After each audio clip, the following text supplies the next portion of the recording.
దేవుని ఘనమైన నామమునకు స్తోత్రములు.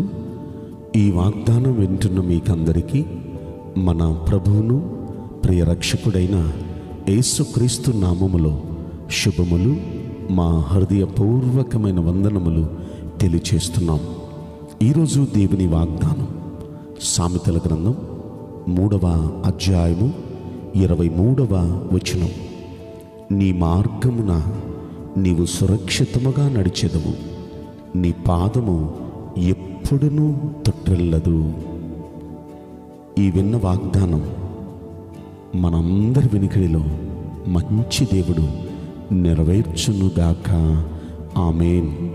ప్రియ దైవ జనాంగమా, మనం మార్గంలో వెళుతున్నప్పుడు అనేక పర్యాయాలు ఎందరో జీవితాలు మనం చూస్తున్నాం. ఎన్ని యాక్సిడెంట్స్ అన్నీ, ఎన్ని భయంకరమైన ప్రమాదాలు.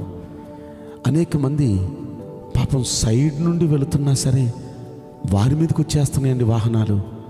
ప్లాట్ఫామ్ మీద నడుచుకుంటూ వెళుతున్న వారి మీద కూడా అనేక వాహనాలు వచ్చి వాళ్ళని గుద్దేస్తున్నాయండి.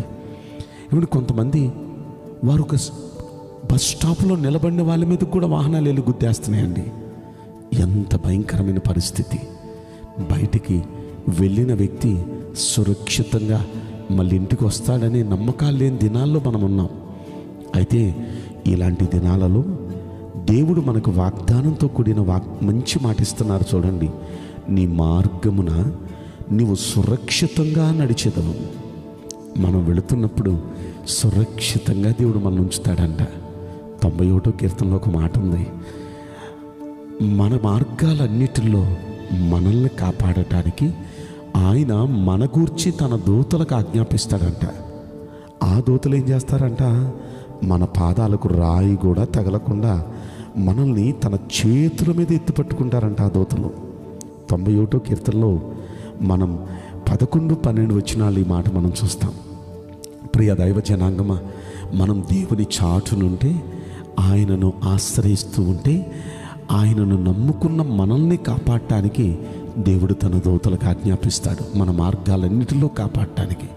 ప్రియ దైవ జనాంగమా, ఇక్కడ అంటున్నాడు, నీ మార్గమున నువ్వు సురక్షితంగా నడుస్తావు. అంత మాత్రమే కాదు, నీ పాదము ఎప్పుడునూ తొట్టిల్లదు అంటున్నాడు. అంటే మార్గాన నడుస్తూ నడుస్తూ ఒక్కొక్కసారి కొంతమంది జారి పడిపోతూ ఉంటారు.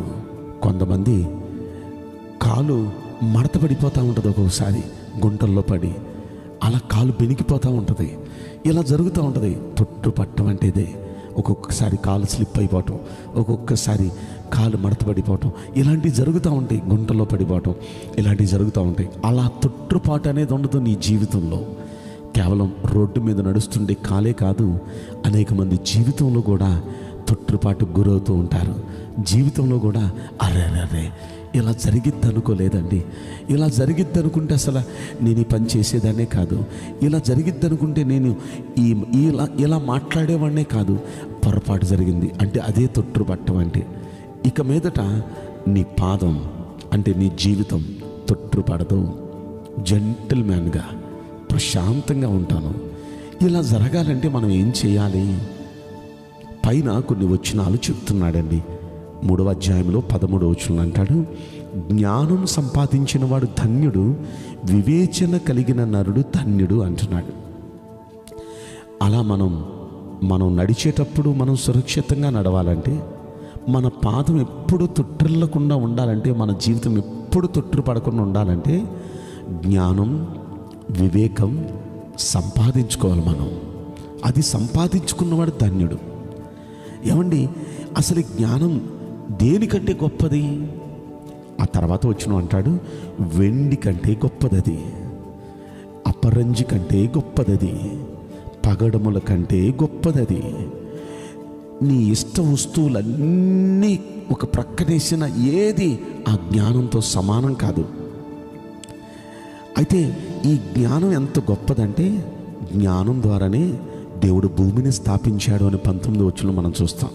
ఆకాశ విశాలాన్ని స్థిరపరిచాడు, అగాధ జలాల్ని ప్రవహించేటట్టు చేశాడు, అలాగే మేఘాల నుండి మంచు బిందువులు కురిసేటట్టు చేశాడు. ఇలా సకల సృష్టిని జ్ఞానంతోనే దేవుడు చేశాడు. జ్ఞానం చాలా గొప్పది. మన ఇష్ట వస్తువులు ఏది దాంతో సమానం కాదు. వెండి, బంగారం, అపరంజి, పగడములు ఏది దాంతో సమానం కాదు. అంత గొప్పది జ్ఞానం.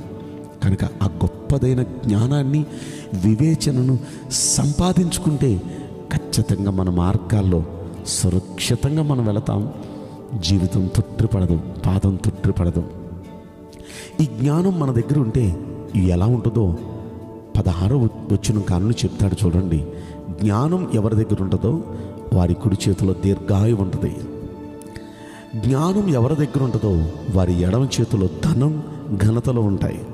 అంటే జ్ఞానం మన దగ్గర ఉంటే దీర్ఘాయువు ఉంటుంది. జ్ఞానం మన దగ్గర ఉంటే ధనం, ఘనతలు ఉంటాయి.